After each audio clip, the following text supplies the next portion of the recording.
Alamin naman natin ang kasalukuyang sitwasyon at mga naging kaganapan kanina sa Quiapo Church. Naroon si Paulo Salamatin live. Paulo? Ice, bumaba man ang araw ay siya na mga itinaas ang bilang ng mga debotong na nagsisidagsaan dito sa kahabaan ng Quezon Boulevard hanggang sa papasok ng Quiapo Church na kung saan kanina pa nga sila nakaabang o nag-aantabay sa pagdating ng andas.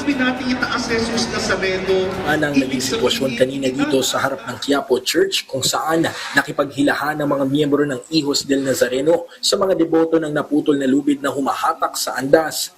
Habang nag-aabang ang mga debotong nakikinig sa misa dito sa labas ng simbahan, sa pagdaan ng andas kanina sa Quezon Boulevard, pakanan ng Arlegue Street, tila pansamantalang nagdulot ng kaguluhan ang naganap na hatakan.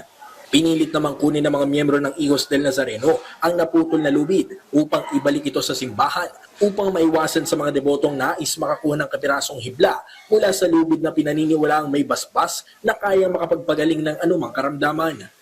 Dahil dito, nagmistulang human barrier ng mga kapulisan sa buong paligid ng Plaza Miranda dahil sa nangyaring kaguluhan kanina kung saan halos matumba ang mga barikada sa nangyaring hilahan.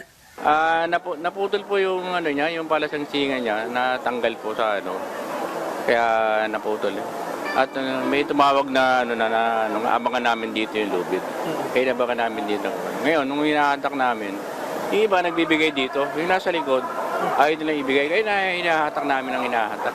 Eh yung paghatak naman dito, muntik na maipit yung 2 taon namin dito. Di ba? Sa kabila nito ay matapos nga ang napabalitang pagkasawi ng isang miyembro ng MPD Press Corps kanina ay kapansin-pansin din na mas pinahigpit ngayon ang seguridad dito sa buong lugar. Makikita na mas naging alerto ang mga kapulisan at mga marshal na nakapwesto sa buong paligid ng simbahan lalo na sa mga lugar na may makakapal na kumpulan ng tao. Kasabay nito, mas handang-handa na rin ang mga medical staff na nakaabang sa mga medical booth sa gilid ng simbahan at sa ilang bahagi ng Quezon Boulevard upang agarang rumisponde sa mga debotong makakaramdam ng hilo, pagod at iba pang medical emergency. Sa ngayon, patuloy ang paalala ng mga otoridad sa mga deboto na mag-ingat, uminom ng tubig at huwag ipilit na makipagsiksikan lalo na ngayong papalapit na ang oras ng pagdating ng andas. Ice. Maraming salamat, Paulo Salamatin.